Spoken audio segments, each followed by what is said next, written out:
नमस्कार बच्चों, स्वागत है आपके अपने YouTube channel the PCM vision में। प्यारे बच्चों, आज के इस वीडियो के माध्यम से हम लोग जैक बोर्ड क्लास 12 इकोनॉमिक्स के सभी चैप्टर को मिला करके 300 VVI वायरल MCQ प्रश्नों को देखने वाले हैं, जो कि आप सभी के बोर्ड एग्जाम की दृष्टि से काफी ज्यादा इंपॉर्टेंट क्वेश्चन है और आप सभी के बोर्ड एग्जाम में आने की प्रबल संभावना है। तो वीडियो पे आप लोग अंत तक बने रहिएगा और चैनल पे पहली बार आए हैं तो चैनल को सब्सक्राइब करके बेल आइकन को प्रेस जरूर कर लीजिएगा, क्योंकि इस चैनल के माध्यम से आपका जो आगे आने वाला सब्जेक्ट है उसका भी तैयारी करवाई जाएगी। तो चैनल पे आप लोग नए हैं तो चैनल को सब्सक्राइब जरूर कर लीजिएगा। और हाँ प्यारे बच्चों, आप लोग एक भी क्वेश्चन को स्किप मत कीजिएगा, हो सके तो आप लोग वीडियो को 2x में देख लीजिएगा, लेकिन एक भी क्वेश्चन को आप लोग स्किप मत कीजिएगा, क्योंकि यहाँ पे आपको जितना भी क्वेश्चन करवा रहा हूँ ये सारा क्वेश्चन आपका सिलेक्टेड क्वेश्चन है, यानी कि जैक बोर्ड के द्वारा जारी किया गया आपका ऑफिशियल क्वेश्चन है। यहीं से क्वेश्चन आप सभी के बोर्ड एग्जाम में देखने को मिलेगा। क्या पता आप जो क्वेश्चन स्किप करके जा रहे हैं वही क्वेश्चन आप सभी के एग्जाम में पूछा जाए। ठीक है, तो एक भी क्वेश्चन को आपको स्किप नहीं करना है। हो सके तो वीडियो को आप लोग 2x में तो 1.5x में की स्पीड बढ़ा करके आप लोग वीडियो को देख लीजिए, लेकिन एक भी क्वेश्चन को स्किप मत कीजिएगा। ठीक है, और हाँ, इस वीडियो को आप लोग अपने सभी दोस्तों में शेयर कर दीजिएगा ताकि सभी को इसका लाभ ले सके। तो चलिए शुरू करते हैं और एक एक करके सारे क्वेश्चन को वहां पे हम लोग देखते हुए चलते हैं। तो देखिए बच्चों, पहला क्वेश्चन है कि उपभोक्ता व्यवहार का अध्ययन किया जाता है। तो उपभोक्ता व्यवहार का अध्ययन व्यष्टि अर्थशास्त्र के अंतर्गत किया जाता है, यानी कि सूक्ष्म अर्थशास्त्र के अंतर्गत किया जाता है। तो इस क्वेश्चन का सही उत्तर हो जाएगा आपका ऑप्शन नंबर ए, सूक्ष्म अर्थशास्त्र। उसके बाद देखिए अगला क्वेश्चन आपका कि किसी वस्तु की मानवीय आवश्यकता को संतुष्ट करने की क्षमता है, यानी कि पूछा यह जा रहा है कि किसी भी वस्तु की मानवीय आवश्यकता को संतुष्ट करने की क्षमता को क्या कहा जाता है, तो इसे उपयोगिता कहा जाता है। ऑप्शन नंबर 20 का करेक्ट आंसर होगा। उसके बाद देखिए अगला क्वेश्चन आपका कि मांग फलन को निम्नलिखित में से कौन से समीकरण के द्वारा व्यक्त किया जाता है। तो मांग फलन को आपका dx बराबर फंक्शन ऑफ px के द्वारा व्यक्त किया जाता है। ऑप्शन नंबर सी इसका करेक्ट आंसर होगा। उसके बाद देखिए अगला क्वेश्चन आपका कि औसत लागत वक्र का आकार होता है, तो कैसा होता है, तो औसत लागत वक्र का आकार आपका U अक्षर के जैसा होता है। ऑप्शन नंबर ए इसका करेक्ट आंसर होगा। उसके बाद देखिए अगला क्वेश्चन आपका कि समरूप उत्पाद विशेषता है। तो समरूप उत्पाद कौन से बाजार की विशेषता है, तो आपका पूर्ण प्रतियोगिता बाजार की विशेषता है। पूर्ण प्रतियोगिता बाजार में आपका सारी वस्तुएं समरूप होती है। ठीक है, तो ऑप्शन नंबर ए इसका करेक्ट आंसर होगा। उसके बाद देखिए अगला क्वेश्चन आपका कि निम्नलिखित में से कौन उत्पत्ति का साधन नहीं है। तो जो आपका यहाँ पे हो जाएगा, यहाँ पे होना चाहिए मुद्रा। ठीक है, ऑप्शन में नहीं है। बाकी बात देखिए भूमि भी आपका उत्पादन का साधन है, श्रम भी आपका उत्पादन का साधन है और पूंजी भी आपका उत्पादन का साधन है। तो यहाँ पे ऑप्शन नंबर डी में इनमें से सभी होना चाहिए था और तो मुद्रा होना चाहिए था। ठीक है, तो इससे आप लोग ध्यान रखिएगा, ये सभी आपका उत्पादन का साधन है। उसके बाद देखिए अगला क्वेश्चन है आपका कि परिवर्तनशील अनुपातों का नियम संबंधित है। तो परिवर्तनशील अनुपात का नियम आपका अल्पकाल से संबंधित है। ऑप्शन नंबर सी इसका करेक्ट आंसर होगा। और पैमाने के प्रतिफल का नियम आपसे किससे संबंधित है, तो याद रखिएगा ये आपका दीर्घकाल से संबंधित है। ठीक है, लेकिन यहाँ पे पूछा है परिवर्तनशील अनुपात का, तो ये आपका अल्पकाल से। उसके बाद देखिए अगला क्वेश्चन आपका कि आवश्यक वस्तुओं की मांग की लोच होती है। आवश्यक वस्तु तो अनिवार्य वस्तु, ये सब वस्तुओं की मांग की लोच आपका 0 होता है, यानी कि पूर्णतः बेलोचदार होता है। ठीक है, ऑप्शन नंबर ए इसका करेक्ट आंसर होगा। अगला क्वेश्चन है कि अर्थशास्त्र धन का विज्ञान है, किसने कहा, तो ये कहा था आपका एडम स्मिथ ने, जिसे अर्थशास्त्र का पिता कहा जाता है। ऑप्शन नंबर 20 का करेक्ट आंसर होगा। अगला क्वेश्चन देखिए कि पूर्ण प्रतियोगिता में होता है, तो क्या होता है पूर्ण प्रतियोगिता बाजार में, ये आपका एवरेज रेवेन्यू बराबर होता है मार्जिनल रेवेन्यू का। ऑप्शन नंबर ए इसका करेक्ट आंसर होगा, ये आर बराबर एम आर। उसके बाद देखिए अगला क्वेश्चन आपका कि जब कुल उपयोगिता अधिकतम होती है तब सीमांत उपयोगिता क्या होती है, तो 0 होता है उस समय सीमांत उपयोगिता। ऑप्शन नंबर सी इसका करेक्ट आंसर होगा। अगला क्वेश्चन आपका कि निम्न में से कौन सा कथन सत्य है। तो देखिए AC बराबर आपका क्या होता है, AC बराबर होता है ये FC प्लस ये BC। ठीक है, तो ये देखिए आपका कौन सा ऑप्शन में दिया हुआ है, तो ये आपका ऑप्शन नंबर डी में दिया हुआ है। देखिए ऑप्शन नंबर बी में भी है, लेकिन यहाँ पे चेंजेस क्या क्या है, सिर्फ यहाँ पे टी कर दिया। ठीक है, तो ऑप्शन को आप लोग ध्यान से पढ़िएगा। AC मतलब क्या हुआ, औसत लागत, और ये FC का मतलब क्या हुआ, एवरेज फिक्स कॉस्ट, मतलब कि औसत स्थिर लागत, और ABC का मतलब क्या हुआ, औसत परिवर्तनशील लागत। ठीक है, चलिए अगले क्वेश्चन पे आते हैं कि उत्पादन संभावना वक्र का ढाल गिरता है। तो इस प्रकार से आपका उत्पादन संभावना संभावना वक्र होता है, यानी कि इसका जो ढाल है आपका ऊपर से नीचे की ओर गिरता है। ठीक है, ऊपर से नीचे, जो कि आपका ऑप्शन में नहीं दिया हुआ है, तो इसे आप लोग नोट डाउन कर लीजिएगा। उत्पादन संभावना वक्र का ढाल आपका ऊपर से नीचे की ओर गिरता है। उसके बाद देखिए अगला क्वेश्चन आपका, यहाँ पे इनमें से कोई नहीं भी ऑप्शन में है, तो इनमें से कोई नहीं इसका सही उत्तर होगा। ठीक है, अगला क्वेश्चन आपका कि आर्थिक समस्या मूलतः किस तथ्य की समस्या है। तो जो आर्थिक समस्या है यह आपका चयन की समस्या है, चुनाव की समस्या है। ऑप्शन नंबर ये इसका करेक्ट आंसर होगा। अगला क्वेश्चन देखिए कि मांग की लोच है, तो मांग की लोच आपका क्या है, यह आपका मात्रात्मक कथन है। ऑप्शन नंबर 20 का करेक्ट आंसर होगा। उसके बाद देखिए यहाँ पे देखिए आपका ऑप्शन दिया हुआ है, ठीक है, कि उदासीनता वक्र मूल बिंदु की ओर होता है, तो उदासीनता वक्र मूल बिंदु की ओर आपका उत्तल होता है। ऑप्शन नंबर ये इसका करेक्ट आंसर होगा। उसके बाद देखिए अगला क्वेश्चन है आपका कि स्थानापन्न वस्तुओं की मांग वक्र बाएं से दाएं डैश ढाल वाला होता है, तो कौन से ढाल वाला होता है, तो ये आपका बढ़ती ढाल वाला होता है। ऑप्शन नंबर ये इसका करेक्ट आंसर होगा। उसके बाद देखिए अगला क्वेश्चन आपका कि पूर्ण लोचदार मांग वक्र डैश अक्ष के समांतर होता है, तो जो पूर्ण लोचदार मांग वक्र होता है ये आपका एक्स अक्ष के समांतर होता है। ऑप्शन नंबर 20 का करेक्ट आंसर होगा। उसके बाद देखिए अगला क्वेश्चन आपका कि अल्पकाल में एक विवेकशील उत्पादक स्वयं को उत्पादन की डैश अवस्था में रखना चाहता है, तो ये आपका सेकेंड स्टेज में रखना चाहेगा, यानी कि द्वितीय अवस्था में। ठीक है, तो ऑप्शन नंबर 20 का करेक्ट आंसर होगा। अगला क्वेश्चन आपका कि कुल लाभ डैश माइनस कुल लागत, तो कुल लाभ किसे निकालते हैं, तो जो आय की प्राप्ति होती है, आय में क्या करते हैं, लागत को घटा देते, तो आपका क्या निकलता है, कुल लाभ निकलता है। तो यहाँ पे क्या हो जाएगा, लागत, ये आय को किस क्या कहते हैं, आगाम भी कहा जाता है। ठीक है, तो कुल आगाम में अगर माइनस करेंगे कुल लागत तो कुल लाभ आ जाएगा, तो ऑप्शन नंबर ये इसका करेक्ट आंसर होगा, कुल आगाम। उसके बाद देखिए यहाँ पे सब्जेक्टिव क्वेश्चन था, सब्जेक्टिव को हम लोग डिस्कस नहीं करते हैं, डायरेक्ट चलते हैं अब समष्टि अर्थशास्त्र के ऑब्जेक्टिव क्वेश्चन पे। ठीक है, तो देखिए क्वेश्चन है आपका कि राष्ट्रीय आय का मापन निम्नलिखित में से किस विधि से किया जाता है, तो राष्ट्रीय आय का मापन आपका उत्पादन विधि से भी किया जाता है, आय विधि से भी किया जाता है और व्यय विधि से भी किया जाता है। तो इस क्वेश्चन का सही उत्तर हो जाएगा आपका ऑप्शन नंबर डी, ये सभी। उसके बाद देखिए अगला क्वेश्चन आपका कि प्राथमिक क्षेत्र में निम्नलिखित में से कौन शामिल है, तो भूमि भी आपका प्राथमिक क्षेत्र में आता है, वन भी आपका प्राथमिक क्षेत्र में आता है और खनन भी आता है। तो इस क्वेश्चन का सही उत्तर हो जाएगा आपका ऑप्शन नंबर डी, ये सभी। उसके बाद देखिए अगला क्वेश्चन आपका कि निम्नलिखित में से कौन सा मुद्रा का कार्य नहीं है, तो मुद्रा का कार्य कौन नहीं है, तो कीमत स्थिरता। ठीक है, कीमत स्थिरता क्या है, मुद्रा का कार्य नहीं है। ऑप्शन नंबर 20 का करेक्ट आंसर होगा। बाकी बाद विनिमय का माध्यम, मूल संचय, लेखा की इकाई, ये सब क्या है, मुद्रा का कार्य है। उसके बाद देखिए उसके बाद आपका अगला क्वेश्चन है कि जनता का बैंक कौन सा है, तो जनता का बैंक आपका व्यापारिक बैंक होता है। ऑप्शन नंबर ये इसका करेक्ट आंसर होगा। केंद्रीय बैंक आपका सरकार का बैंक होता है और ये बैंकों का बैंक होता है, ध्यान रखिएगा। अगला क्वेश्चन देखिए कि रिजर्व बैंक ऑफ इंडिया की स्थापना हुई थी, तो कब हुआ था, ये इसकी स्थापना 1935 में हुआ था और इसका राष्ट्रीयकरण 1949 में किया गया था। अगला क्वेश्चन देखिए कि एमपीसी प्लस एमपीएस बराबर, तो एमपीसी प्लस एमपीएस बराबर आपका 1 होता है। ऑप्शन नंबर 20 का करेक्ट आंसर होगा। उसके बाद नेक्स्ट क्वेश्चन है कि सरकार के कर राजस्व के अंतर्गत निम्नलिखित में से कौन शामिल है, तो सरकार का जो कर राजस्व प्राप्त होता है ये आपका आयकर से भी होता है, निगम कर से भी होता है और सीमा शुल्क से भी होता है। तो वियुक्त सभी इसका करेक्ट आंसर होगा, ये ऑप्शन नंबर डी। उसके बाद देखिए अगला क्वेश्चन आपका कि भुगतान शेष का घटक है, तो भुगतान शेष का घटक आपका चालू खाता भी है और पूंजी खाता भी है। तो इस क्वेश्चन का सही उत्तर होगा आपका ए एवं बी दोनों। उसके बाद नेक्स्ट क्वेश्चन है कि भुगतान संतुलन में असमानता का कारण है, तो इसका कारण आपका प्राकृतिक कारण भी होता है, आर्थिक कारण भी होता है और राजनीतिक कारण भी होता है। तो यहाँ पे इनमें से सभी होना चाहिए, जो कि आपका ऑप्शन में नहीं दिया हुआ है, इसे आप लोग ध्यान रखिएगा। अगला क्वेश्चन देखिए अगला क्वेश्चन है आपका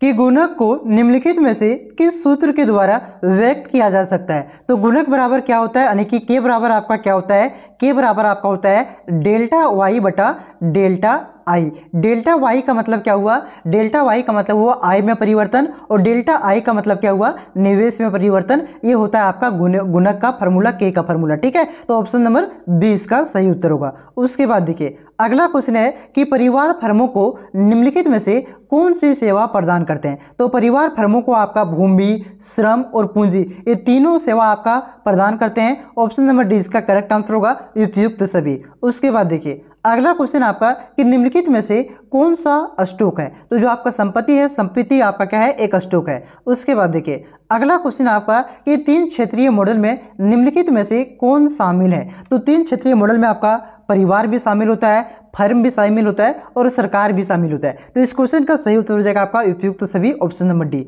उसके बाद देखिए अगला क्वेश्चन है आपका कि मौद्रिक नीति के प्रमुख उद्देश्य हैं। तो मौद्रिक नीति के प्रमुख उद्देश्य क्या हैं? उत्पादन एवं रोजगार में वृद्धि करना, साथ ही साथ विदेशी विनिमय दर की स्थिरता और आपका मूल्य स्थिरता, यानी कि ये सभी इसका क्या है? मौद्रिक नीति का उद्देश्य है। तो इस क्वेश्चन का सही उत्तर हो जाएगा आपका ऑप्शन नंबर डी, इनमें से सभी। अगला क्वेश्चन देखिए कि भारत का वित्तीय वर्ष है। तो भारत का जो वित्तीय वर्ष है आपका 1 अप्रैल से 31 मार्च तक होता है। तो इस क्वेश्चन का सही उत्तर हो जाएगा आपका ऑप्शन नंबर ए। अगला क्वेश्चन देखिए कि अगला क्वेश्चन है आपका कि आय एवं रोजगार डैश अर्थशास्त्र की एक शाखा है। तो आय एवं रोजगार किसकी एक शाखा है? तो समष्टि अर्थशास्त्र की एक शाखा है। ऑप्शन नंबर बी इसका करेक्ट आंसर होगा। अगला क्वेश्चन है कि टंकी में रखा पानी डैश का एक उदाहरण है। तो टंकी में रखा पानी आपका स्टॉक का एक उदाहरण है। ऑप्शन नंबर यहाँ पे बी करेक्ट आंसर होगा। अगला क्वेश्चन देखिए कि विनिमय का माध्यम मुद्रा का डैश कार्य है। तो विनिमय का माध्यम आपका मुद्रा का प्राथमिक कार्य है। ऑप्शन नंबर बी इसका करेक्ट आंसर होगा। नेक्स्ट क्वेश्चन है डैश बैंकों का बैंक होता है। तो कौन बैंकों का बैंक होता है? तो आपका ये केंद्रीय बैंक यानी कि आरबीआई आपका क्या होता है? बैंकों का बैंक होता है। तो इस क्वेश्चन का सही उत्तर हो जाएगा आपका ऑप्शन नंबर ये केंद्रीय बैंक। उसके बाद देखिए अगला क्वेश्चन आपका कि एमपीसी एवं गुणक में डैश संबंध में। तो एमपीसी एवं गुणक में किस प्रकार का संबंध पाया जाता है? तो याद रखिएगा सीधा संबंध पाया जाता है। ठीक है, ऑप्शन नंबर 20 का करेक्ट आंसर होगा। तो देखिए क्वेश्चन आपका कि अर्थव्यवस्था की किस समस्या का संबंध उत्पादन की तकनीक के चयन से है। तो ये आपका है कैसे उत्पादन करें इससे है। ऑप्शन नंबर सी इसका करेक्ट आंसर होगा। उसके बाद देखिए अगला क्वेश्चन आपका कि कुल उपयोगिता अधिकतम होती है जब सीमांत उपयोगिता का मान डैश होता है। तो कुल उपयोगिता अधिकतम कब होता है? तब जब सीमांत उपयोगिता का मान 0 होता है, उसी टाइम पे आपका क्या होता है? कुल उपयोगिता अधिकतम होता है। तो इस क्वेश्चन का सही उत्तर हो जाएगा आपका 0। उसके बाद देखिए अगला क्वेश्चन आपका कि सामान्यतः एक उदासीनता वक्र होता है। तो सामान्यतः एक उदासीनता वक्र कैसा होता है? तो ये आपका क्या होता है? मूल बिंदु की ओर उत्तल होता है, इस प्रकार से होता है। ठीक है, तो ऑप्शन नंबर सी इसका करेक्ट आंसर होगा। अगला क्वेश्चन देखिए कि सामान्यतः एक मांग वक्र की ढाल होती है। तो मांग वक्र की जो ढाल होती है वो इस प्रकार से होता है, ऋणात्मक होता है। ऑप्शन नंबर 20 का करेक्ट आंसर होगा। उसके बाद देखिए अगला क्वेश्चन आपका कि एक सरल रेखा मांग वक्र के मध्य बिंदु पर मांग की कीमत लोच डैश होती है। तो ये हो गया आपका मांग की ये रेखा, इसमें यहाँ पे मध्य बिंदु पर मांग की लोच क्या होती है? ईडी बराबर आपका 1 होता है। ठीक है, तो ऑप्शन नंबर 20 का करेक्ट आंसर होगा। नेक्स्ट क्वेश्चन है आपका कि निम्न में से किस वक्र का आकार उल्टा यू आकार का होता है। तो जो आपका औसत उत्पाद का जो वक्र होता है ये आपका उल्टा यू आकार का होता है। ऑप्शन नंबर डी इसका करेक्ट आंसर हो जाएगा। उसके बाद देखिए अगला क्वेश्चन है आपका कि उत्पादन फलन Q इक्वल टू ये L के पावर अल्फा K के पावर बीटा में पैमाने का प्रतिफल की माप है। तो इसमें अल्फा प्लस बीटा आपका पैमाने के प्रतिफल की माप है। ऑप्शन नंबर ए इसका करेक्ट आंसर होगा, अल्फा प्लस बीटा। उसके बाद अगला क्वेश्चन आपका कि जब सीमांत लागत औसत लागत से कम होती है तब औसत लागत क्या होता है? तब औसत लागत आपका घटता है। तो इस क्वेश्चन का सही उत्तर हो जाएगा आपका ऑप्शन नंबर ए। उसके बाद देखिए अगला क्वेश्चन है आपका कि उत्पादन की मात्रा में परिवर्तन करने पर किस लागत में परिवर्तन नहीं होता है। तो उत्पादन की मात्रा में परिवर्तन करने पर कुल स्थिर लागत में कोई भी परिवर्तन नहीं आता है। ऑप्शन नंबर डी इसका करेक्ट आंसर होगा। उसके बाद देखिए अगला क्वेश्चन है आपका कि निम्नलिखित में से किस बाजार में एक फर्म कीमत स्वीकारक होता है। तो पूर्ण प्रतियोगिता बाजार में आपका फर्म कीमत स्वीकारक होता है। तो इस क्वेश्चन का सही उत्तर हो जाएगा आपका ऑप्शन नंबर सी, पूर्ण प्रतियोगिता। उसके बाद देखिए अगला क्वेश्चन आपका कि एक पूर्ण प्रतियोगी फर्म के संतुलन के लिए निम्न में से कौन सा विकल्प सही है। तो फर्म के संतुलन के लिए आपका कौन सा कंडीशन होता है कि एमआर बराबर क्या होता है? एमसीए कंडीशन होता है। ये तो आप लोग सभी लोग जानते हैं, जो कि आपका ऑप्शन नंबर ए में दिया हुआ है।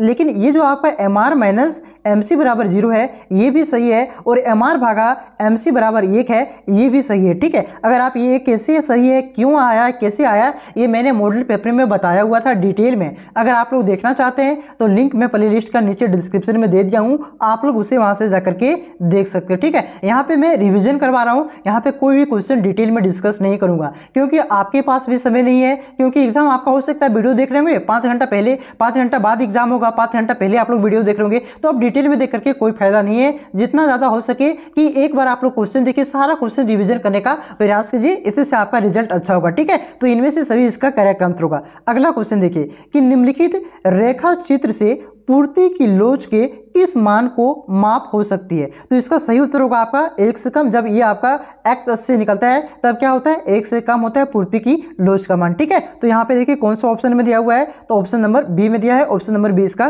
करेक्ट आंसर होगा। अगर y s से इस प्रकार से निकले हुए दिखाए तब क्या होगा? इस प्रकार से निकले हुए दिखाए तब 1 से अधिक होगा, ध्यान रखिएगा। ठीक है, तो इस क्वेश्चन का सही आंसर होगा 1 से कम। अगला क्वेश्चन आपका कि एक मुश्त कर लगाने से किसी वस्तु की पूर्ति पर क्या प्रभाव होता है? तो इससे क्या होगी? वस्तु की पूर्ति कम हो जाती है। ऑप्शन नंबर ए इसका करेक्ट आंसर होगा। उसके बाद देखिए अगला क्वेश्चन आपका कि अन्य बातें समान रहने पर किसी वस्तु की मांग में वृद्धि होने से बाजार संतुलन पर क्या प्रभाव पड़ता है? तो इसका जो सही उत्तर हो जाएगा आपका ऑप्शन नंबर सी, संतुलन कीमत एवं संतुलन की मात्रा में वृद्धि होगी। ऑप्शन नंबर सी इसका करेक्ट आंसर होगा। उसके बाद देखिए अगला क्वेश्चन आपका कि अधिकाय मांग की स्थिति में कीमत में परिवर्ती होगी। तो इसमें क्या होगी? कीमत में परिवर्ती, इसमें होगा आपका कीमत में वृद्धि होगा। ऑप्शन नंबर 20 का करेक्ट आंसर होगा। अधिक मांग होगा तो कीमत भी बढ़ जाएगा। ठीक है, चलिए अगला क्वेश्चन आपका कि अधिकाय पूर्ति की स्थिति होती है जब, तो अधिकाय पूर्ति की स्थिति कब होता है? तब होता है जब मांग से अधिक हो जाती है पूर्ति। तो इस कंडीशन को क्या कहते हैं? अधिकाय पूर्ति की स्थिति कहा जाता है। ठीक है, तो इसको किस प्रकार से दर्शाएंगे? तो इसको आपका इस प्रकार से दर्शाया जाता है। ठीक है, तो ऑप्शन नंबर 20 का करेक्ट आंसर होगा। इसका मतलब ये हुआ कि जो आपका डिमांड है, डिमांड वो आपका सप्लाई से कम है। उसके बाद देखिए अगला क्वेश्चन आपका कि अन्य बातें समान रहने पर किसी वस्तु की पूर्ति में कमी होने से बाजार संतुलन पर क्या प्रभाव होगा? तो क्या प्रभाव होता है कि संतुलन कीमत में वृद्धि एवं संतुलन मात्रा में कमी होगी। उसके बाद देखिए अगला क्वेश्चन आपका कि एकाधिकार में अधिकतम कुल आगाम के उत्पादन स्तर पर वस्तु की मांग की कीमत लोच कितनी होती है? तो इसमें आपका वस्तु की मांग की कीमत लोच आपका 1 होता है। तो इसका क्वेश्चन का आंसर हो जाएगा आपका ऑप्शन नंबर बी 1। उसके बाद देखिए अगला क्वेश्चन आपका कि द्विअधिकार में विक्रेताओं की संख्या होती है तो कितनी होती है? द्विअधिकार में नाम से ही पता चल रहा है 2 होता है। ऑप्शन नंबर डी इसका करेक्ट आंसर होगा। उसके बाद देखिए अगला क्वेश्चन आपका कि निम्न में से किस बाजार में विविधीकृत वस्तुओं का उत्पादन होता है? तो कौन से बाजार में होता है? ये आपका एकाधिकृत बाजार में होता है। ऑप्शन नंबर 20 का करेक्ट आंसर होगा, एकाधिकृत प्रतियोगिता बाजार में। उसके बाद देखिए अगला क्वेश्चन आपका कि the general theory of implement interest and money नामक पुस्तक के लेखक कौन है? तो ये पुस्तक आपका किसने लिखा है? J.N. केन्स ने लिखा है। ऑप्शन नंबर डी इसका करेक्ट आंसर होगा। अगला क्वेश्चन देखिए कि जीडीपी और एनडीपी में क्या संबंध होता है? तो जीडीपी बराबर क्या होता है? तो जीडीपी बराबर आपका होता है एनडीपी प्लस मूल्यह्रास। ठीक है, मैं यहाँ पे लिख देता हूँ एनडीपी प्लस मूल्यह्रास होता है आपका ये जीडीपी का फॉर्मूला। तो देखिए यहाँ पे किस में लिखा गया है? तो ऑप्शन नंबर सी में लिखा गया है जीडीपी बराबर एनडीपी प्लस मूल्यह्रास। उसके बाद देखिए अगला क्वेश्चन आपका कि निम्न में से किस वस्तु के निर्माण में गेहूं एक मध्यवर्ती वस्तु है? तो गेहूं से किसका? चपाती का निर्माण भी होता है, बिस्किट का भी निर्माण होता है, ब्रेड का भी होता है। तो इनमें से सभी के लिए क्या है? गेहूं एक मध्यवर्ती वस्तु है। उसके बाद देखिए अगला क्वेश्चन आपका कि किसी वर्ष जीडीपी की गणना में निम्न में से किस मद के मूल्य को शामिल नहीं किया जाएगा? तो आपका प्रयुक्त कार का बिक्री के मूल्य को शामिल नहीं किया जाएगा। ऑप्शन नंबर 20 का करेक्ट आंसर होगा। अगला क्वेश्चन देखिए कि निम्नलिखित में से किस विधि से जीडीपी की गणना की जा सकती है? तो आपको मूल्य वृद्धि विधि से भी की जा सकती है, आय विधि से भी की जा सकती है और व्यय विधि से भी। तो इनमें से सभी इसका सही उत्तर होगा। अगला क्वेश्चन आपका कि सन 2016 में किए गए विमुद्रीकरण में किस मूल्य के नोटों को बाजार प्रचलन से बाहर किया गया था? तो विमुद्रीकरण का मतलब हुआ ये डिमोनेटाइजेशन यानी कि नोटबंदी। तो नोटबंदी में कौन कौन से नोट को बंद किया गया था? तो आपका 500 और 1000 के नोट। ऑप्शन नंबर सी इसका करेक्ट आंसर होगा। अगला क्वेश्चन है आपका कि निम्न में से कौन सा एक कार्य केंद्रीय बैंक का नहीं है? तो आपका जनता से जमा स्वीकार करना केंद्रीय बैंक का कार्य नहीं है। ऑप्शन नंबर सी इसका करेक्ट आंसर होगा। अगला क्वेश्चन है कि भारत का एक केंद्रीय बैंक है, तो भारत का केंद्रीय बैंक आपका भारतीय रिजर्व बैंक है। ऑप्शन नंबर सी इसका करेक्ट आंसर होगा।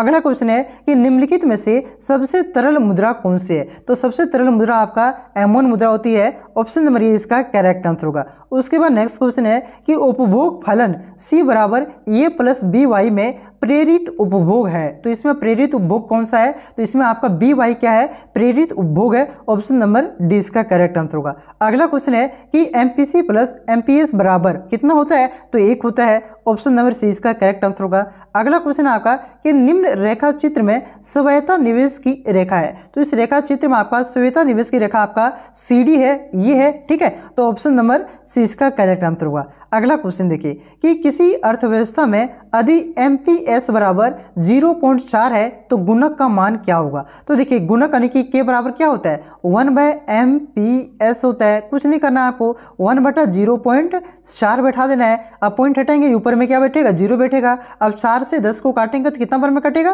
तो 2.5 बार में कटेगा, ठीक है, तो ऑप्शन नंबर डी इसका करेक्ट आंसर होगा 2.5। अगला क्वेश्चन देखिए कि निम्न में से प्रत्यक्ष कर का एक उदाहरण कौन सा नहीं है। तो उपहार कर आपका प्रत्यक्ष कर का उदाहरण है, संपत्ति कर भी आपका प्रत्यक्ष कर का उदाहरण है, वस्तु एवं सेवा कर जिसे GST बोलते हैं ये आपका प्रत्यक्ष कर का उदाहरण नहीं है, ये आपका अप्रत्यक्ष कर का उदाहरण है। ऑप्शन नंबर सी इसका करेक्ट आंसर होगा। अगला क्वेश्चन है कि निम्न में से सार्वजनिक वस्तु का एक उदाहरण कौन सा है। तो जो आपका सड़क है, सड़क क्या है, सार्वजनिक वस्तु है, ऑप्शन नंबर 20 का करेक्ट आंसर होगा। अगला क्वेश्चन है कि भारत में GST कब लागू किया गया था। तो भारत में GST आपका ये 2017 में लागू किया गया था, 1 जुलाई 2017 को, ऑप्शन नंबर सी इसका करेक्ट आंसर होगा। अगला क्वेश्चन है आपका कि राजस्व व्यय एवं राजस्व प्राप्तियों के बीच के अंतर को क्या कहा जाता है। तो इसे राजस्व घाटा कहा जाता है, ऑप्शन नंबर डी इसका करेक्ट आंसर होगा। उसके बाद देखिए अगला क्वेश्चन है आपका कि व्यापार संतुलन, व्यापार संतुलन क्या है। तो व्यापार संतुलन आपका है निर्यात और आयात का अंतर, ठीक है, ऑप्शन नंबर 20 का करेक्ट आंसर होगा। अगला क्वेश्चन है कि यदि कोई भारतीय किसी चीनी मोबाइल कंपनी को खरीदता है तो इस लेन देन को भारत के भुगतान संतुलन में कहाँ दर्ज किया जाएगा। तो इसे दर्ज किया जाएगा आपका पूंजी खाते के डेबिट मत में, ठीक है, ऑप्शन नंबर सी इसका करेक्ट आंसर होगा। अगला क्वेश्चन है आपका कि निम्नलिखित में से कौन सा मद भुगतान संतुलन के चालू खाते का एक घटक है। तो इसका जो सही उत्तर हो जाएगा वस्तुओं का निर्यात, वस्तुओं का निर्यात आपका क्या है, भुगतान मद के संतुलन चालू खाते का एक घटक है, ऑप्शन नंबर डी इसका करेक्ट आंसर होगा। अगला क्वेश्चन देखिए, तो देखिए क्वेश्चन है आपका कि उपयोगिता का गणनावाचक दृष्टिकोण किसके द्वारा प्रस्तुत किया गया था। तो उपयोगिता का गणनावाचक दृष्टिकोण आपका मार्शल के द्वारा प्रस्तुत किया गया था, ऑप्शन नंबर ए इसका करेक्ट आंसर होगा। और हिक्स एवं एलन ने आपका क्रमवाचक दृष्टिकोण प्रस्तुत किया था, ध्यान रखिएगा। अगला क्वेश्चन है कि किस समय अवधि में उत्पादन के सभी साधन परिवर्तनशील होते हैं। तो उत्पादन के सभी साधन आपका दीर्घकाल में परिवर्तनशील होते हैं। नेक्स्ट क्वेश्चन आपका कि उदासीनता वक्र होता है। तो उदासीनता वक्र किस प्रकार से होता है, इस प्रकार से, या मूल बिंदु को क्या होता है उत्तर दर होता है, यानी कि उत्तर होता है, ऑप्शन नंबर ए इसका करेक्ट आंसर होगा। उसके बाद देखिए अगला क्वेश्चन आपका कि ऐसी वस्तुएं जिनका एक दूसरे के बदले प्रयोग किया जाता है उसे क्या कहते हैं। तो ऐसी वस्तुएं जिनका एक दूसरे के बदले प्रयोग किया जाता है उसे स्थानापन्न वस्तुएं कहते हैं, ऑप्शन नंबर सी इसका करेक्ट आंसर होगा। नेक्स्ट क्वेश्चन आपका कि निम्न में से कौन उत्पत्ति का साधन है। तो आपका पूंजी, भूमि, ये सब क्या है, ये श्रम, ये सब आपका सभी उत्पत्ति का साधन है। अगला क्वेश्चन है कि MR को प्रदर्शित किया जा सकता है। तो MR बराबर फॉर्मूला क्या होता है, डेल्टा TR बटा डेल्टा Q, ऑप्शन नंबर 20 का सही आंसर होगा। नेक्स्ट क्वेश्चन है कि निम्न में से कौन एकाधिकार की विशेषता नहीं है। तो एकाधिकार की विशेषता क्या है, यहाँ पे उल्टा लिखा गया है, एक क्रेता और अनेक विक्रेता। एकाधिकार में क्या होता है, विक्रेता आपका एक होता है और क्रेता आपका अनेक होता है, ठीक है, तो ये इसकी विशेषता नहीं है, ऑप्शन नंबर ए इसका करेक्ट आंसर होगा। मांग वक्र का ढाल होता है, तो कुछ देर पहले क्वेश्चन को डिस्कस किए, ऋणात्मक होता है। अगला क्वेश्चन देखिए कि एक अर्थव्यवस्था की केंद्रीय समस्या है। तो अर्थव्यवस्था की केंद्रीय समस्या आपका साधनों का आवंटन भी है, आर्थिक विकास भी है और साधनों का कुशलतम उपयोग भी है। तो ऑप्शन नंबर डी इसका करेक्ट आंसर होगा, उपयुक्त सभी। उसके बाद नेक्स्ट क्वेश्चन है कि निम्न में से व्यष्टि अर्थशास्त्र की शाखाएं कौन सी है। तो वस्तु की कीमत का निर्धारण, साधारण कीमत का निर्धारण, आर्थिक कल्याण, ये सभी आपका व्यष्टि अर्थशास्त्र की शाखाएं हैं, ऑप्शन नंबर डी इसका करेक्ट आंसर होगा, उपयुक्त सभी। नेक्स्ट क्वेश्चन है आपका कि पूर्ति बेरोजगार होती है। तो पूर्ति बेरोजगार आपका अति अल्पकाल में होता है, ऑप्शन नंबर ए इसका करेक्ट आंसर होगा। अगला क्वेश्चन आपका कि निम्नलिखित में से कौन उत्पत्ति का साधन नहीं है। तो जो आपका मुद्रा है, मुद्रा उत्पत्ति का साधन नहीं है, ऑप्शन नंबर सी इसका करेक्ट आंसर होगा। कि माइक्रोज किस भाषा का शब्द है। तो माइक्रोज या तो मैक्रोस, ये दोनों आपका ग्रीक भाषा का शब्द है, ऑप्शन नंबर सी इसका करेक्ट आंसर होगा। उसके बाद आपका अगला क्वेश्चन है कि आर्थिक समस्या मूलतः किस तथ्य की समस्या है। तो ये आपका चुनाव की समस्या है, ऑप्शन नंबर ए इसका करेक्ट आंसर होगा। नेक्स्ट क्वेश्चन है कि उपयोगिता की निम्न में से कौन सी विशेषता है। तो उपयोगिता की ये सारी विशेषता है कि उपयोगिता एक मनोवैज्ञानिक धारणा है, उपयोगिता व्यक्तिपरक होती है, उपयोगिता का विचार सापेक्षिक होता है, उपयुक्त सभी इसका करेक्ट आंसर होगा, ऑप्शन नंबर डी। अगला क्वेश्चन देखिए कि उपयोगिता को मापा जा सकता है। तो उपयोगिता को आपका मुद्रा के द्वारा मापा जा सकता है, option number A correct answer होगा। अगला क्वेश्चन है कि निम्न में से कौन गोसेन का दूसरा नियम है? देखिए गोसेन का दो नियम है। पहला नियम आपका है उपयोगिता की ह्रास नियम, ठीक है, जो ये हो गया आपका पहला नियम, और दूसरा नियम है आपका सम सीमांत उपयोगिता का नियम, जिसे प्रतिस्थापन का नियम भी कहा जाता है, ठीक है। तो ऑप्शन नंबर सी इसका करेक्ट आंसर होगा, यह आपका गोसेन का दूसरा नियम है। नेक्स्ट क्वेश्चन है कि जब एक्स वस्तु की कीमत में परिवर्तन से वाई वस्तु की मांग प्रभावित होती है तो यह मांग कहलाती है। तो यह मांग आपका कीमत मांग भी कहलाती है, आय मांग भी कहलाती है और तिरछी मांग भी कहलाती है। तो इनमें से सभी इसका सही उत्तर होना चाहिए, लेकिन यहाँ पे मिसप्रिंट हो गया, ठीक है। इनमें से सभी इसका उत्तर होगा। अगला क्वेश्चन आपका कि उत्पादन फलन में उत्पादन किनका फलन है? तो उत्पादन फलन में उत्पादन आपका उत्पत्ति के साधनों का फलन है। ऑप्शन नंबर 20 का करेक्ट आंसर होगा। अगला क्वेश्चन है कि मौद्रिक लागतें में निम्न में से किसे सम्मिलित किया जाता है? तो मौद्रिक लागतें में आपका सामान्य लाभ को भी, व्यक्त लागतें को भी और या व्यक्त लागतें को भी, यानी कि ये तीनों को सम्मिलित किया जाता है। ऑप्शन नंबर डी इसका करेक्ट आंसर होगा।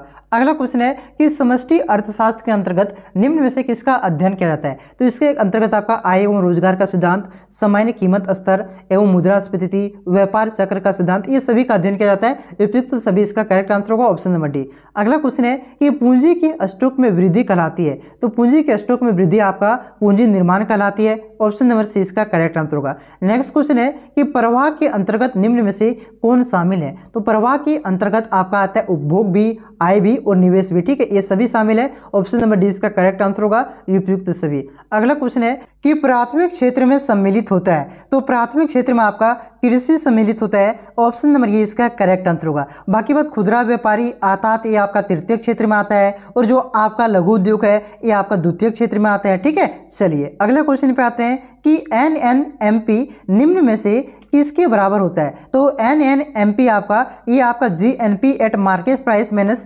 घिसावट के बराबर होता है। ऑप्शन नंबर ये इसका करेक्ट आंसर होगा। अगला क्वेश्चन है कि राष्ट्रीय आय में निम्न में से किसे शामिल किया जाता है? तो राष्ट्रीय आय में आपका लगान, मजदूरी, वेतन, ब्याज, लाभ, ये सभी को शामिल किया जाता है। ऑप्शन नंबर डी इसका करेक्ट आंसर होगा। अगला क्वेश्चन है कि एक अर्थव्यवस्था में कौन सा क्षेत्र सम्मिलित होता है? तो अर्थव्यवस्था में आपका प्राथमिक क्षेत्र, द्वितीय क्षेत्र और तृतीय क्षेत्र, ये सभी क्षेत्र आपका सम्मिलित होते हैं। ऑप्शन नंबर डी इसका करेक्ट आंसर होगा, उपयुक्त सभी। अगला क्वेश्चन है आपका कि राष्ट्रीय आय की गणना में निम्न में से किसे शामिल नहीं किया जाता है? तो राष्ट्रीय आय की गणना में आपका पुरानी वस्तुओं का क्रय विक्रय और आपका मध्यवर्ती वस्तु, ये दोनों को शामिल नहीं किया जाता है। ऑप्शन नंबर सी इसका करेक्ट आंसर होगा। अगला क्वेश्चन है कि RBI की राष्ट्रीयकरण किस वर्ष हुआ था? तो पहले बताएं आपको 1949 में हुआ था।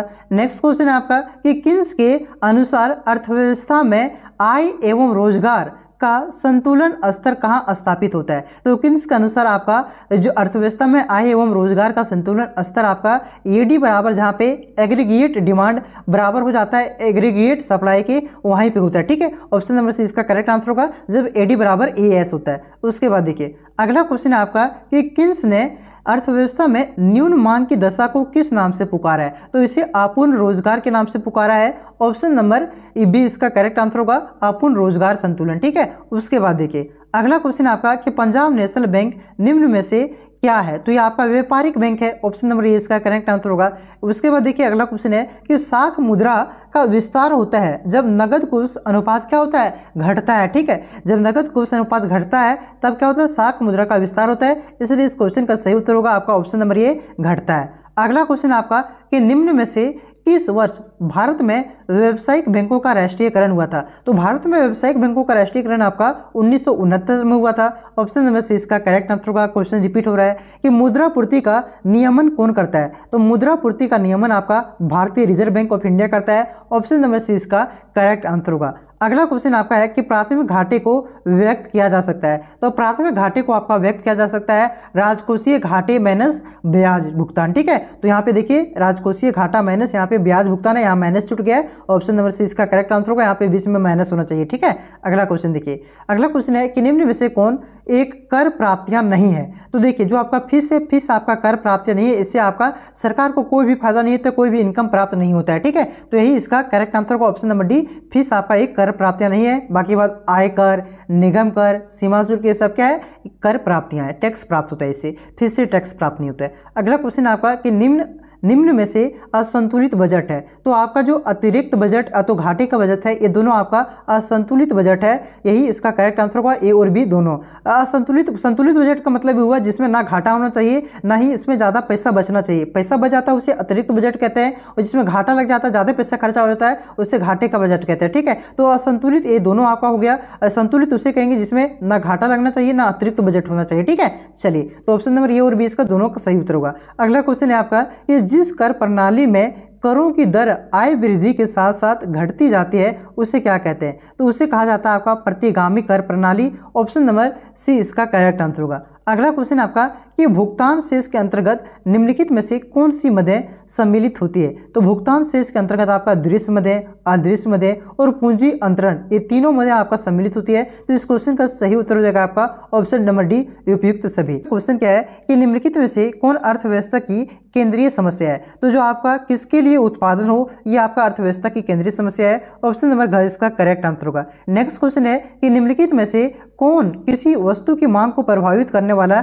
एक कारक नहीं है? कारक नहीं है सो पूछा है। तो जो साधनों की कीमत है, साधनों की कीमत मांग को प्रभावित नहीं करता है। ऑप्शन नंबर घ इसका करेक्ट आंसर होगा। बाकी बात वस्तु की कीमत, उपभोक्ता की आय और संबंधित वस्तु की कीमत, ये सब क्या करता है? किसी भी वस्तु की मांग को प्रभावित करता है। अगला क्वेश्चन देखिए, अगला क्वेश्चन है आपका कि किस अर्थव्यवस्था में केंद्रीय समस्याओं का समाधान बाजार शक्तियों के द्वारा होता है? तो ये आपका पूंजीवादी अर्थव्यवस्था में होता है। ऑप्शन नंबर ग इसका करेक्ट आंसर होगा।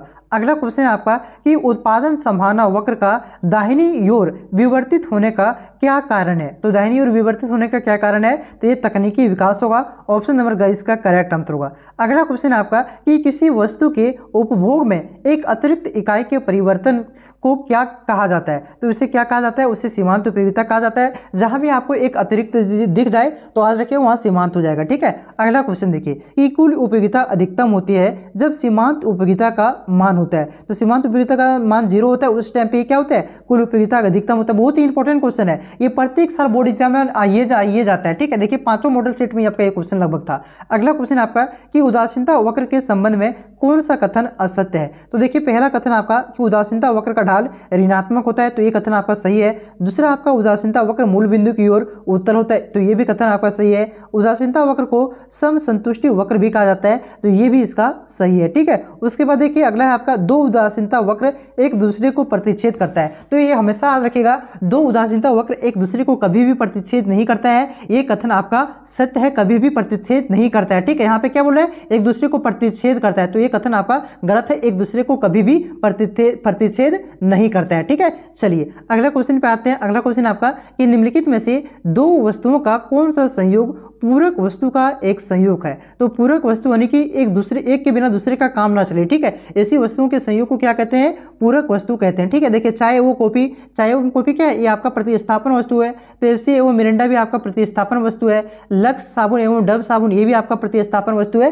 कार और पेट्रोल, क्या पेट्रोल के बिना कार का काम चलेगा क्या? नहीं ना, तो ये आपका क्या हो गया? ये पूरक वस्तु हो गया। अगला क्वेश्चन देखिए, अगला क्वेश्चन है कि किसी वस्तु की उत्पादन की मात्रा और उत्पत्ति के साधनों के बीच भौतिक संबंध को क्या कहा जाता है? तो इसे उत्पादन फलन कहा जाता है। ऑप्शन नंबर घ इसका करेक्ट आंसर होगा। अगला क्वेश्चन है कि पैमाने का प्रतिफल का संबंध किस काल से है? तो पहले भी बताएं ये आपका दीर्घकाल से है। ऑप्शन नंबर घ इसका करेक्ट आंसर होगा। अगला क्वेश्चन यहाँ पे देखिए क्या लिखा गया है, कुछ पता ही नहीं चल रहा है। यहाँ पे कोई पुस्तक का नाम था और ये को पुस्तक किसने लिखा है सो आपसे पूछा जा रहा था। ठीक है, तो ये पता नहीं चल रहा है, इसको हम लोग छोड़ देते हैं। अगला देखिए, अगला है आपका कि यदि किसी वस्तु की मांग रेखा एक्स अक्ष के समांतर है तो उस वस्तु की मांग की कीमत लोच का मान क्या होगा? तो उस वस्तु की मांग की कीमत लोच का मान आपका क्या होगा? इन्फिनाइट होगा। ठीक है, जब एक्स अक्ष के समांतर हो तो क्या होगा? इन्फिनाइट। अगर वाई अक्ष के समांतर हो तो क्या हो जाएगा? 0। ध्यान रखिएगा। ठीक है, तो यहाँ एक्स अक्ष के समांतर है तो इन्फिनाइट ऑप्शन नंबर का इसका करेक्ट आंसर हो जाएगा। उसके बाद देखिए आपका फार्मूला का क्वेश्चन है, तो ये फार्मूला कितना बार आया है इसका आंसर आप लोग कमेंट करके बताइए। ठीक है,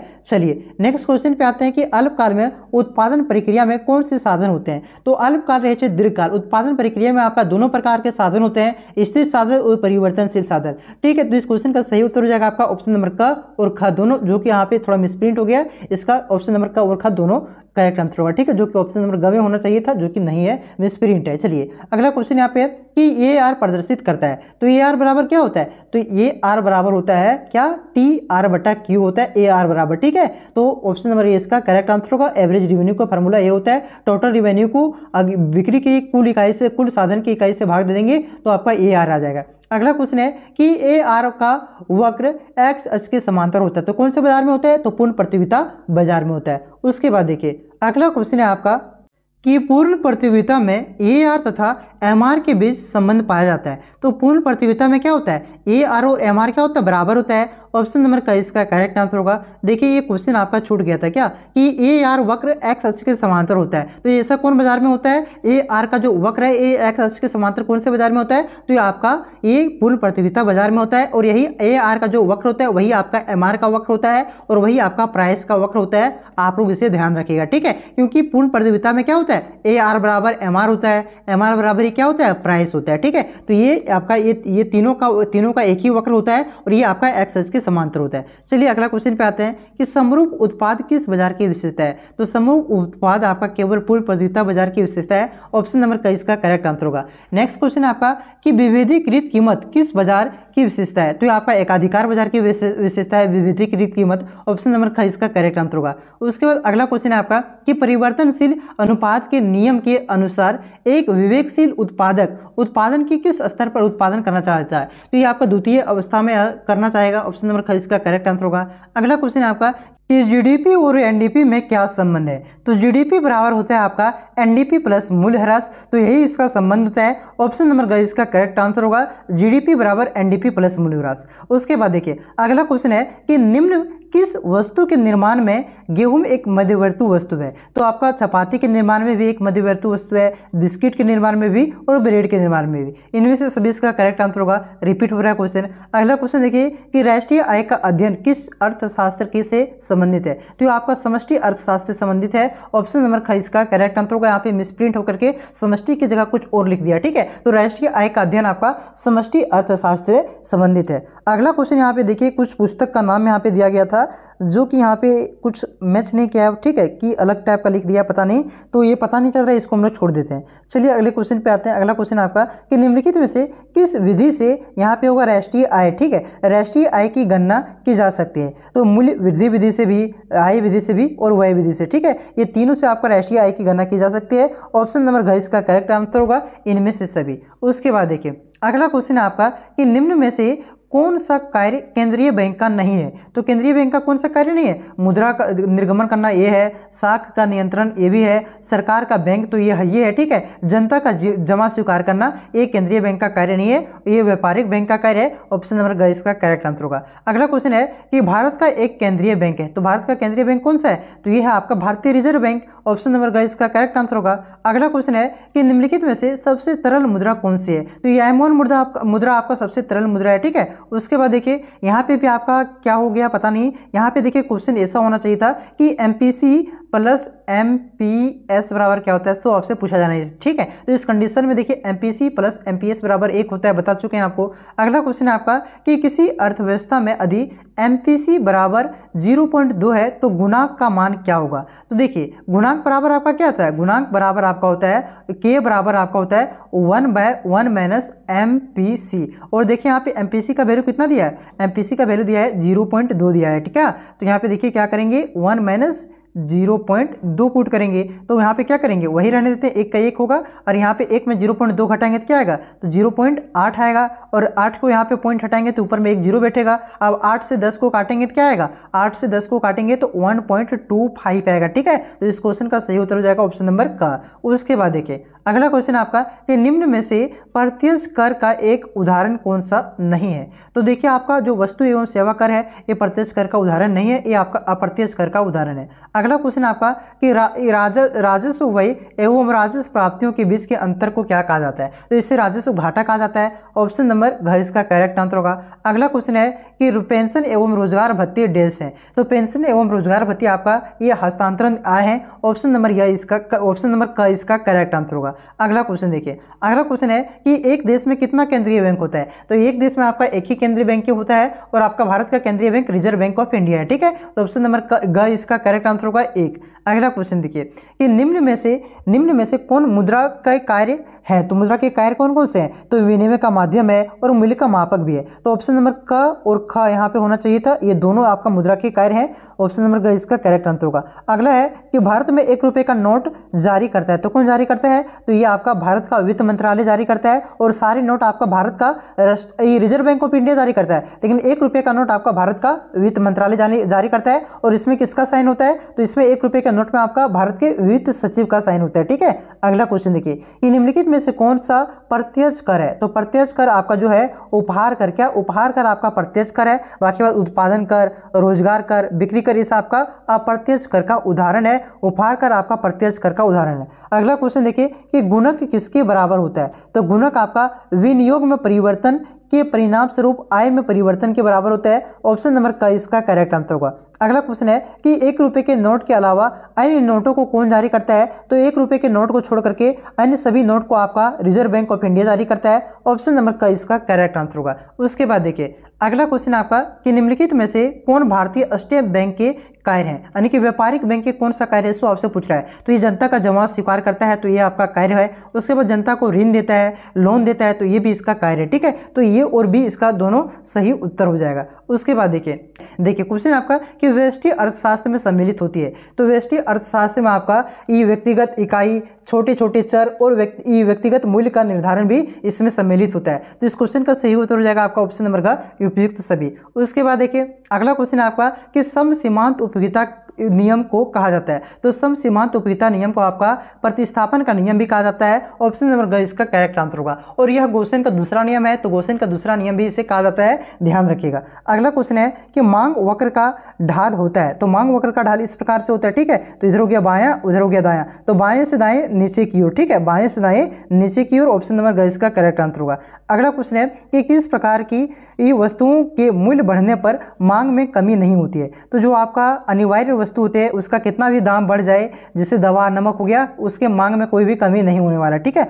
तो ऑप्शन नंबर का इसका करेक्ट आंसर होगा अनिवार्य वस्तुओं के मूल्य बढ़ने पर भी उसके मांग में कमी नहीं होती है। अगला क्वेश्चन आपका कि किसने कीमत निर्धारण प्रक्रिया के में समय तत्व का विचार का प्रस्तुत किया था। तो ये आपका मार्शल ने किया था। ऑप्शन नंबर ख इसका करेक्ट आंसर हो जाएगा। अगला क्वेश्चन है कि मैक्रो किस भाषा का शब्द है। तो मैक्रो तो माइक्रो, ये दोनों आपका ग्रीक भाषा का शब्द है। ऑप्शन नंबर ख इसका करेक्ट आंसर होगा। नेक्स्ट क्वेश्चन है आपका कि द्वितीय क्षेत्र में निम्न में से कौन सी सेवाएं सम्मिलित है। तो द्वितीय क्षेत्र में आपका वस्तुओं का निर्माण, जो आपका विनिर्माण से कार्य है, ये आपका द्वितीय क्षेत्र में आता है। बाकी बात आपका बीमा, व्यापार, बैंकिंग, ये आपका तृतीय क्षेत्र में आता है। तो द्वितीय क्षेत्र पूछा था, तो ऑप्शन नंबर घ इसका करेक्ट आंसर होगा, वस्तुओं का निर्माण। उसके बाद देखिए अगला क्वेश्चन आपका कि औसत स्थिर लागत वक्र का आकार होता है। तो ये किस आकार का होता है। तो ये आपका आयताकार अति परवलयीय आकार का होता है। मैं यहाँ पे बना देता हूँ, देखिए इस प्रकार से। ठीक है। तो इसका ऑप्शन नंबर घ इसका करेक्ट आंसर होगा। औसत स्थिर लागत का वक्र का आकार आपका आयताकार अति परवलयीय आकार का होता है। अगला क्वेश्चन देखिए अगला क्वेश्चन आपका कि यदि एक उपभोक्ता एक वस्तु की पर अपनी आय का एक बड़ा हिस्सा खर्च करता है, तो उस वस्तु की मांग क्या होगी। तो उस वस्तु की जो मांग की लोच होगी आपका, वे सापेक्षिक बेलोचदार होगी। ऑप्शन नंबर ख इसका करेक्ट आंसर होगा। उसके बाद देखिए अगला क्वेश्चन आपका कि अल्पकालीन औसत लागत वक्र का आकार होता है। तो अल्पकालीन औसत लागत वक्र का आकार आपका यू प्रकार का होता है, यू आकार का होता है। ऑप्शन नंबर ख इसका करेक्ट आंसर होगा। अगला क्वेश्चन है आपका कि पूर्ण प्रतियोगी फर्म के लिए ये आर और एम आर में क्या संबंध होता है। तो पूर्ण प्रतियोगिता फर्म के लिए ए आर और एम आर में क्या संबंध होता है। ये दोनों बराबर होते हैं भैया। तो इस क्वेश्चन का सही उत्तर हो जाएगा आपका ऑप्शन नंबर का ए आर बराबर एम आर। अगला क्वेश्चन है आपका कि यदि किसी वस्तु की कीमत में 4% की वृद्धि होने से उसकी मांग में 8% की वृद्धि होती है, तो मांग की कीमत लोच क्या होगी। तो देखिए मांग की कीमत लोच बराबर क्या होता है, मांग में प्रतिशत परिवर्तन, क्या मांग की मात्रा में प्रतिशत परिवर्तन बटा क्या होता है, कीमत की मात्रा में प्रतिशत परिवर्तन। तो मांग की मात्रा में कितना परसेंट का परिवर्तन हो रहा है, तो 8% का। उसके बाद देखिए यहाँ पे कीमत में कितना परसेंट का परिवर्तन होता है, 4% का। ठीक है। तो 8/4 बराबर क्या हो जाएगा, 2 हो जाएगा। तो ऑप्शन नंबर ख इसका करेक्ट आंसर होगा, मांग की लोच का वैल्यू 2 हो जाएगा। अगला क्वेश्चन है आपका कि जब किसी वस्तु की मांग में वृद्धि होते ही लेकिन पूर्ति में कोई परिवर्तन नहीं होता है, तब संतुलन कीमत क्या होता है। तब संतुलन कीमत आपका वृद्धि होगी संतुलन कीमत में। ऑप्शन नंबर ख इसका करेक्ट आंसर होगा। उसके बाद देखिए अगला क्वेश्चन है कि निम्नलिखित में से दो वस्तुओं का कौन सा संयोग पूरक वस्तु का एक संयोग है। तो देखिए चाय एवं कॉफी, चाय एवं कॉफी क्या है, ये आपका प्रतिस्थापन वस्तु का संयोग है।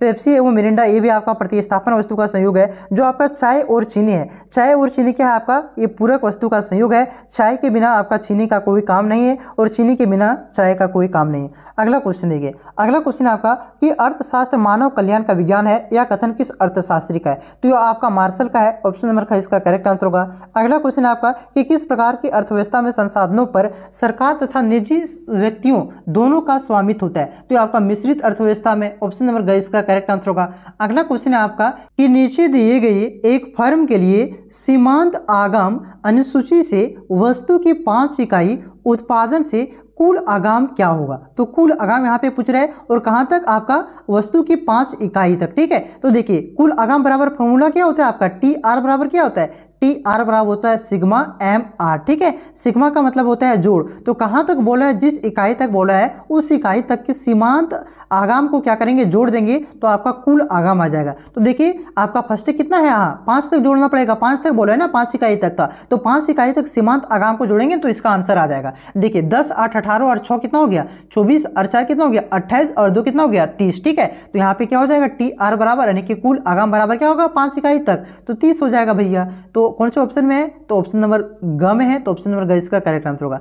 अगला क्वेश्चन है आपका कि परिवर्तनशील अनुपात का नियम उत्पादन के कितने स्तर की व्याख्या करता है। तो ये आपका 3 स्तर की व्याख्या करता है, ऑप्शन नंबर ग इसका करेक्ट आंसर होगा। अगला क्वेश्चन है आपका कि पूर्ति का नियम को प्रदर्शित करता है। तो पूर्ति का नियम किसको प्रदर्शित करता है, तो ये क्या होता है पूर्ति का नियम, आपका जो सप्लाई होता है ये फंक्शन होता है किसका, ये प्रोडक्शन का फंक्शन होता है, यानी कि एस फंक्शन ऑफ पी हो जाएगा, ठीक है। जो कि यहाँ पे आपका इसमें होना चाहिए था, लेकिन यहाँ पे बीच में देखिए आपका पी छूट गया है, ठीक है। तो यही इसका आंसर होना चाहिए था, इसे आप लोग नोट डाउन कर लीजिए। चलिए अगले क्वेश्चन पे आते हैं कि निम्न में से कौन सीमांत उपयोगिता की को व्यक्त करता है। तो सीमांत उपयोगिता बराबर क्या फॉर्मूला होता है, सो आपसे पूछा जा रहा है। तो सीमांत यानी कि एम यू बराबर क्या होता है, एम यू एन बराबर फॉर्मूला क्या होता है, तो देखिए एम यू एन बराबर फॉर्मूला होता है T U N minus TUN-1, ये इसका फॉर्मूला होता है, ठीक है। जो कि यहाँ पे आपका ऑप्शन नंबर ए में होना चाहिए था, लेकिन यहाँ पे एन नीचे में होगा, ठीक है। एन यहाँ पे नीचे में होगा, जो कि यहाँ पे अच्छा से टैप नहीं कर पाया, तो यही इसका आंसर होगा। इसको आप लोग नोट डाउन करिए, इसे आप लोग ध्यान रखेंगे, ठीक है। चलिए अगले क्वेश्चन पे आते हैं कि उस वक्र को क्या कहा जाता है जो समान उत्पादन करने वाले 2 साधनों के विभिन्न संयोगों को दर्शाता है। तो उसे क्या कहते हैं, तो उसे कहते हैं समूह उत्पाद वक्र। यहाँ पे थोड़ा मिसप्रिंट है, क्या होगा, समूह उत्पाद वक्र, ठीक है। उसे क्या कहेंगे, समूह उत्पाद वक्र कहेंगे। अगला है आपका कि राष्ट्रीय आय की गणना में निम्न में से किसे सम्मिलित किया जाता है। तो राष्ट्रीय आय की गणना में आपका पुरानी वस्तुओं के क्रय विक्रय से प्राप्त कमीशन को सम्मिलित किया जाता है। बाकी बात ये मध्यवर्ती वस्तु, पुरानी वस्तुओं के क्रय विक्रय, हस्तांतरण, भुगतान, ये सबको सम्मिलित नहीं किया जाता है। सिर्फ पुरानी वस्तुओं के क्रय विक्रय से जो कमीशन प्राप्त होता है उसको सम्मिलित किया जाता है। तो ऑप्शन नंबर घ इसका करेक्ट आंसर होगा। अगला क्वेश्चन है कि विदेशी विनिमय दर का निर्धारण होता है। तो विदेशी विनिमय दर का निर्धारण आपका मांग एवं पूर्ति के शक्तियों के द्वारा होता है। ऑप्शन नंबर घ इसका करेक्ट आंसर होगा। नेक्स्ट क्वेश्चन है कि निम्नलिखित में से कौन सा कथन सही है। तो देखिए पहला कथन आपका केंद्रीय बैंक देश का सर्वोच्च बैंक है, एक कथन सही है। अगला है आपका कि केंद्रीय बैंक पर सरकार का स्वामित्व होता है, तो ये भी सही है। केंद्रीय बैंक नोट का निर्गमन करता है, तो ये भी सही है। उपयुक्त सभी इसका सही आंसर होगा। अगला क्वेश्चन है आपका कि किन्सिन विचारधारा के अंतर्गत आय के संतुलन का निर्धारित निम्न में से कौन है। तो ये आपका सामूहिक मांग और सामूहिक पूर्ति दोनों है। ऑप्शन नंबर ग इसका करेक्ट आंसर होगा, ए और ब दोनों। अगला क्वेश्चन आपका कि 4 क्षेत्रीय अर्थव्यवस्था के चक्रीय प्रवाह में संतुलन के लिए निम्न में से कौन सी शर्त है। तो इसका शर्त है आपका C+I+G+X-M, ठीक है। ऑप्शन नंबर ग इसका करेक्ट आंसर होगा। अगला क्वेश्चन है आपका कि साधन लागत पर शुद्ध राष्ट्रीय उत्पाद को क्या कहा जाता है। तो इसे राष्ट्रीय आय कहा जाता है। ऑप्शन नंबर का इसका करेक्ट आंसर होगा। अगला क्वेश्चन है कि वस्तु विनिमय प्रणाली की आवश्यक शर्तें कौन सी है। तो इसके लिए आवश्यक शर्त है आपका आवश्यकताओं की सीमित होना, सीमित क्षेत्र और आर्थिक रूप से पिछड़ा समाज, ठीक है। उपयुक्त सभी इसका करेक्ट आंसर होगा।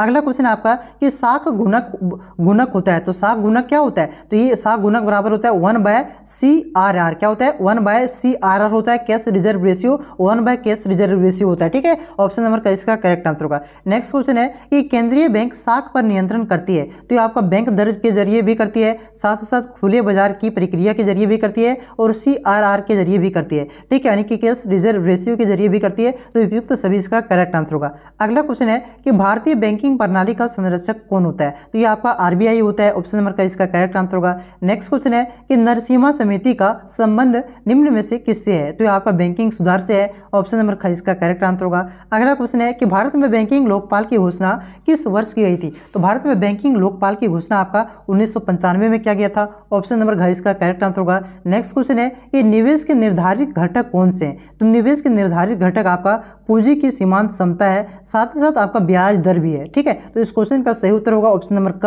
और ख दोनों, जो कि यहाँ पे ए और बी दे दिया है, तो कोई बात नहीं, सुधार लीजिएगा, क और ख इसका दोनों करेक्ट आंसर होगा, ठीक है, ऑप्शन नंबर सी में रहना चाहिए। अगला क्वेश्चन है कि यदि MPC बराबर 0.5 है तो गुणक का मान क्या होगा, तो देखिए MPC यहाँ पे गुणक पूछ रहा है, तो के बराबर क्या होता है 1/1 माइनस MPC होता है, ये होता है फॉर्मूला। तो यहाँ पे MPC का वैल्यू पुट कर दीजिए, तो ठीक है 1 - 1 MPC बराबर कितना है 0.5, ठीक है। अब एक में 0.5 घटाएंगे तो कितना बचेगा 0.5 बचेगा ना, तो 1/0.5, ठीक है। अब यहाँ पे ये पॉइंट को हटाएंगे तो ऊपर में एक 0 बैठेगा, ठीक। अब 10 हो गया और ये 5 हो गया, ठीक है। तो 5 दूना 10, 2 बार में कट रहा है, तो इसका 2 इसका सही उत्तर हो जाएगा 2, ठीक है। तो यहाँ पे गुणक का मान 2 हो जाएगा। अगला क्वेश्चन है आपका कि निम्न में से कौन सा कथन सही है, तो यहाँ पे गुणक का फार्मूला पूछ रहा है, तो गुणक का फार्मूला अभी यहाँ पे लिखें, क्या होना चाहिए 1/1 माइनस MPC होगा, ठीक है। यहाँ पे होना चाहिए 1/1 माइनस MPC होता है, साथ ही साथ 1/MPS भी होता है, तो ये दोनों होगा इसका गुणक का फार्मूला, दोनों कथन सही होगा, ऑप्शन नंबर ग और घ दोनों हो जाएगा, ठीक है।